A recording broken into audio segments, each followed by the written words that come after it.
마음성장학교 구독자 여러분, 안녕하세요. 반갑습니다. 3월 달부터 시작한 유튜브가 어느덧 저의 일상이 되었어요. 이제 여러분들과 더 깊이 있는 이야기, 마음 성장과 의식 성장의 이야기, 그리고 제가 작가로 성장하게 된 그런 이야기들, 많은 이야기들을 나누고 싶은데 여러분이 좋아요, 구독, 댓글, 또 이메일 공개되어 있습니다. 여러분 언제든지 소식 전해주시고요. 궁금한 것들 물어주세요. 함께 소통하면서 성장하는 마음성장학교 채널 되었으면 좋겠습니다. 오늘 나눌 이야기는 제가 많은 사람들을 만나다 보니 그들이 대부분 책을 좋아하고 또 책을 쓰는 작가가 되고 싶어하는 분들도 굉장히 많아요. 그런데 정말 정답을 딱 얘기 드리면 자기 자신에 대해서 깊이 알아가고 깊은 통찰을 하게 된 사람들은 누구나 삶의 주인으로 거듭나는 그 과정에서 책을 쓰는 저자가 될 수 있습니다. 그리고 저자가 되어야 합니다. 우리가 수많은 제 뒤에 있는 책들 보이시죠? 이렇게 수많은 책들을 읽고 그 책을 통해서 배우고 성장하는 그런 과정을 갖게 되었잖아요. 그렇다고 한다면 여러분이 여러분 삶에서 깨닫고 알게 된 것, 여러분이 삶의 주인으로 탁 우뚝 서게 되었다면 여러분이 알게 된 것들을 여러분 뒤에 따라오는 다음 세대들을 위해서 기록하고 책으로 남겨놓는 건 너무나 당연한 일이죠. 우리는 빚진 사람들입니다. 이 수많은 저자들, 이런 저자들의 책을 읽고 그들의 삶을 통해 배우면서 빚진 것들을 우리의 삶을 통해서 우리가 또 기록하고 남겨놓은 책들을 통해서 갚을 수 있는 거죠.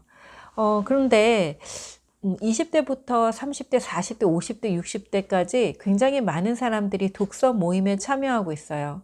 여러분들도 독서 모임 한두 개쯤 참여하고 있는 거 계시죠? 또 했었던 적도 있고요. 그런데 독서 모임을 하다가 그만두신 분들의 이야기를 들어보면 이런 이야기들을 하시더라고요. 독서 모임을 처음엔 좋은 취지로 시작을 하는데 뭐 조금 지나다 보면 어느덧 수다 모임으로 바뀌어 있더라, 이런 이야기 하시고요. 또 하나는 독서 모임을 아무리 오래 해도 5년씩 이렇게 해도 그 어떤 지적인 유희, 또 함께 나누면서 마음이 뭔가 후련해지거나 편안해지는 그런 효과, 수다의 효과죠. 그거 외에는 별로 삶의 직접적인 변화를 경험하지 못했다라는 분들의 이야기입니다. 저는 단적으로 20대, 30대들에게 독서 모임을 참여하고 있다라고 하면 이렇게 물어봅니다. 독서 모임의 리더가 누구야? 리더 없는데요. 저희들끼리 하는데요. 그럼 저는 당장 그만 나가라고 합니다. 왜일까요?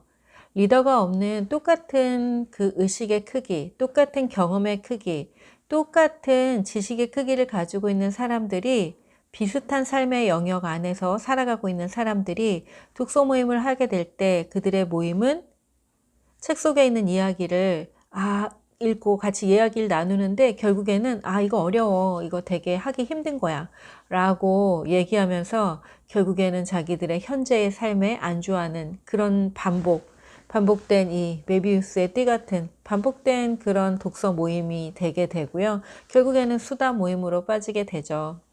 그래서 독서 모임에는 그들의 의식과 그 대부분의 참여자들의 의식과 조금 다른 의식을 갖고 있는, 조금 다른 경험을 갖고 있는, 또 다른 지식을 갖고 있는 그런 리더가 필요하죠. 또는 아니면 이제 지역사회에서나 또는 학교에서도 여러 학년들, 또 여러 다양한 경험을 가진 사람들이 모여서 다양한 의견과 그런 가치관들을 나눌 수 있으면 그건 좀 괜찮은 것 같아요.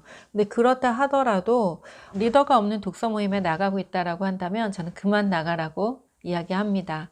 오늘은 제가 책을 어떻게 읽어야 또 나를 만나고 또 성장할 수 있을까에 대해서 이야기 드리려고 해요. 시작할 때 제가 말씀드렸죠. 자기 자신을 깊이 있게 만난 사람은 삶의 주인이 되고, 그리고 책을 쓰는 저자가 될 수 있다. 특별히 글을 쓰는 연습을 하거나 글쓰기 수업을 받지 않아도 가능하게 됩니다. 여러분, 그렇다면 책 어떻게 읽어야 나를 만나고 성장할 수 있을까요?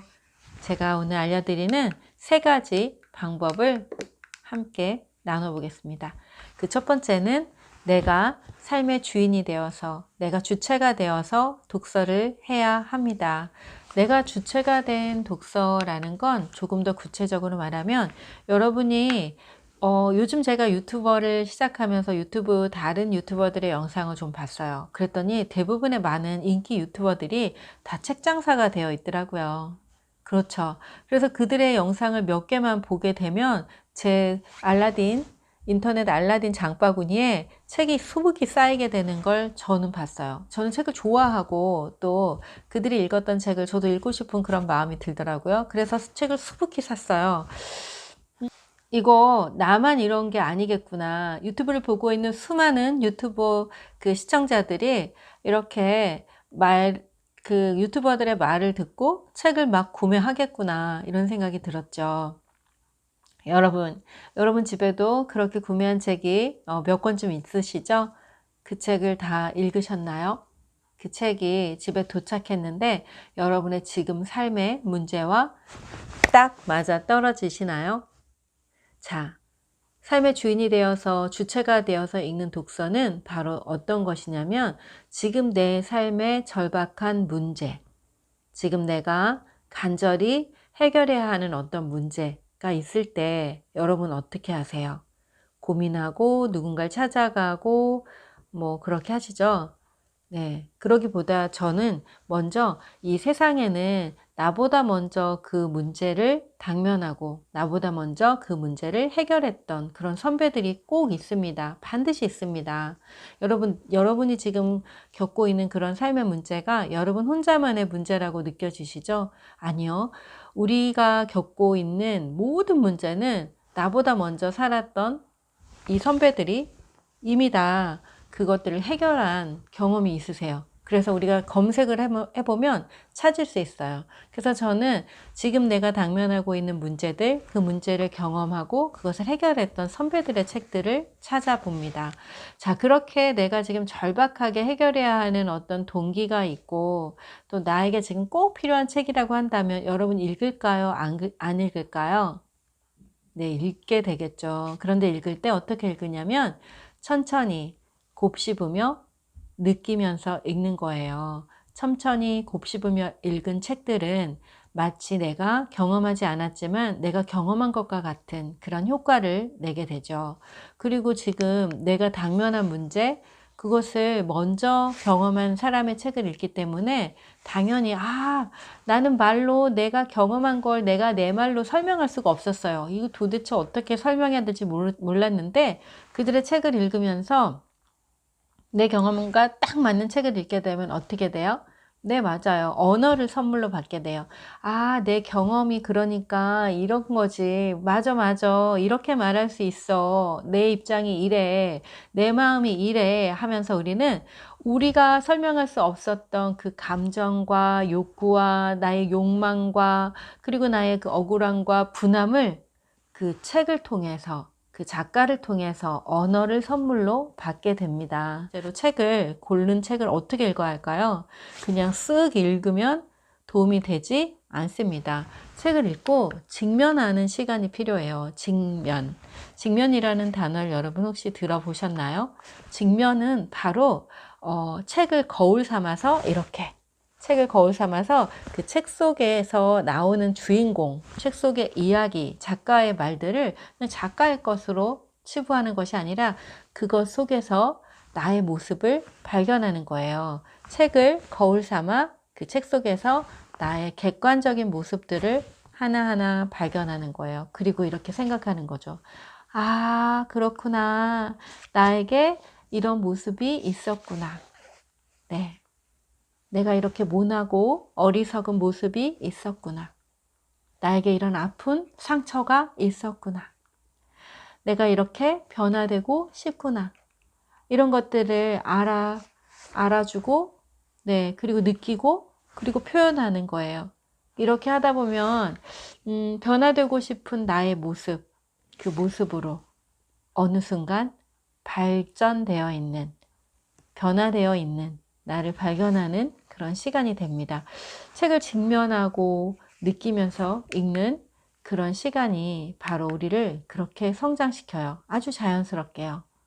애쓰지 않아도. 자, 그리고 이제 그렇게 알게 되었어요. 아, 내가 그랬구나, 그랬구나, 그랬구나 알게 되었어요. 그럼 이제 세 번째, 어떻게 해야 변화하고 성장하죠, 우리가? 네, 행동으로 옮기는 거죠. 행동으로 옮긴 우리의 선배가 있어요. 제가 글을 하나 읽어드릴게요. 자, 보세요. 독서는 체험하는 것이 가장 중요하니 참으로 정밀히 살피고 밝게 분별하여 심신으로 체득하지 않는다면 날마다 수레 5대의 시를 분량의 책을 암송한다 한들 자신과 무슨 상관이 있겠는가. 자, 여기서 체험하는 것이 중요하다라고 했고요. 심신으로 체득하지 않는다면 이라고 얘기했어요. 참으로 정밀하게 살피고 밝게 분별하여 심신으로 체득하지 않는다면 무슨 상관이 있겠는가 라고 얘기했죠. 어때요? 이 말 누가 했을까요? 네, 죽음의 위협 앞에서 절박함으로 평생을 책을 읽었던 조선시대 왕이 있습니다. 바로 이산, 정조 이산이에요. 아버지 사도세자의 죽음을 눈앞에서 목격하고 노론과 소론의 그 싸움 앞에서 자신의 생명이 정말 풍전등화 같은 그런 삶을 살아가면서 자기 자신을 지키기 위해서 문과 무를 정말 단련하고 훈련하면서 정신적으로나 육체적으로 훌륭한 왕의 길을 걸어갔던 정조 이산이 한 말입니다. 정조 이산의 절박함으로 읽었던 생존 독서. 저 역시 이 생존 독서를 쓰고 했던 당시가 바로 삶의 절박함 가운데 죽음을 늘 날마다 생각했던 그런 순간이었어요. 하지만 그런 순간에 책을 읽고 또 다른 이런 저자들의 도움을 받아서 이렇게 작가가 되었고 또 여러분들과 함께 이런 이야기를 나눌 수 있는 그런 많은 경험들을 소유한 그런 사람이 될 수 있었습니다. 그래서 저는 생존 독서에 이렇게 썼어요. 책 읽기를 통해 깨달아 알게 된 것을 삶에서 즉시 행한다. 될 때까지 반복한다. 작가를 직접 찾아가 만나고 도움을 받는다. 요즘에는 작가를 만나기 정말 쉬운 세상이 되었어요. 뭐 이런 유튜브를 통해서도 만날 수 있고 작가들도 모두 SNS를 하니까 그 SNS를 통해서 또 친구가 될 수 있고 그리고 저자 강연회나 다양한 수업들을 열 때 직접 찾아가 만날 수 있어요. 여러분의 심장을 뛰게 했던 어떤 부분이 있다면 그 책을 읽으면서 여러분이 직면하는 부분이 많이 있었다면 또 여러분의 심장이 뛰었다면 어쩌면 그 작가가 가지고 있는 여러 가지 성품과 기질 중에 닮은 부분이 여러분에게도 있다는 거죠. 그래서 여러분이 정말 그렇게 변화되고 싶고 그 작가와 같이 그런 삶을 살고 싶다면 직접 찾아가 만나는 것, 여러분의 삶의 시간을 훨씬 단축할 수 있는 그런 어떤 기회가 될 거예요. 네, 꼭 그렇게 해보시기 바랍니다. 네, 물론 저를 찾아오셔도 너무너무 환영하죠. 저는 많은 수업을 열고 있고 또 개인 코칭이나 다양한 어떤 워크숍 이런 걸 열고 있습니다. 여러분 언제든지 환영합니다. 자, 지금까지 이렇게 3가지 알아봤어요. 자기가 주체가 되어서 책을 읽고 또 직면하면서 읽고 그리고 읽은 걸 깨달은 걸 행동하고 이렇게 하면 우리는 어떻게 되죠? 맞아요. 우리는 성장하게 돼요. 4번째, 성장한다. 자, 처음 시작할 때 어떻게 책을 읽으면 내가 나를 정말 잘 알게 되고 진정한 나를 만나고 그리고 성장할 수 있는 독서가 될 수 있을까 얘기했어요. 4가지. 여러분 기억하시고요. 여러분 주인이 되어서 여러분의 삶에 정말 도움이 되는 것들을 고르시고요. 누군가의 권유보다 그것이 더 중요합니다. 그리고 2번째는 읽으면서 책을 거울 삼아 여러분 자신을 직면하시고 3번째, 알게 된 것을 행동으로 옮기시고 그리고 성장하십시오. 네, 어떤 사람이 해냈다면 여러분도 할 수 있습니다. 누군가 할 수 있는 일이었다면 여러분도 할 수 있습니다. 그리고 그것은 여러분이 그 책을 읽을 때 가슴이 뛰고 맞아 나도 이런 경험을 했어 라고 하는 것이 많으면 많을수록 여러분도 그렇게 할 수 있다라는 것을 증명합니다. 진정한 나의 욕구를 알면 하고 싶은 일을 하면서도 세상에 도움이 되는 사람이 될 수 있어요. 여러분이 정말 원하는 것이 무엇인지 알면 여러분이 정말 원하는 그 일을 하면서 사는데 주변 사람들이 다 행복해지는 거예요. 왜냐하면 여러분 어떤 일을 정말 좋아서 하는 사람에게는 빛이 나고 광이 나잖아요. 그리고 에너지가 주변까지 전해지죠. 여러분이 정말 좋아하는 일을 하세요. 그런데 그 정말 좋아하는 일, 그 일을 하면서 성공할 수 있는 비결은 제가 다음 영상에서 또 안내하겠습니다.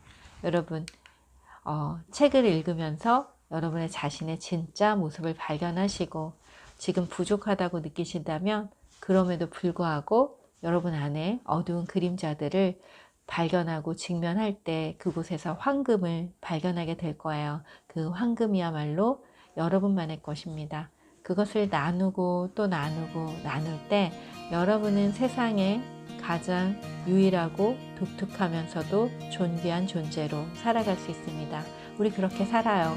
자, 좋아요, 구독, 또 공유와 댓글 나눠주시고요. 이메일을 통해서 여러분 나누고 싶은 이야기들 보내주세요. 제가 영상 찍을 때 참고하고요. 여러분에게 직접 또 메시지도 보내드리겠습니다. 여러분 사랑합니다. 축복합니다. 감사합니다. 네, 그래서 톡 쳐서 그럼 보리가 또 그 미용을 했거든요. 보리는 미용을 하면 추워요. 그래서 뭘 할 때 자꾸 안아달라고 합니다. 이리 와봐, 보리야. 추워. 안녕. 여러분 안녕하세요. 구독자 여러분 안녕하세요. 보리예요. 구독자 여러분 안녕하세요.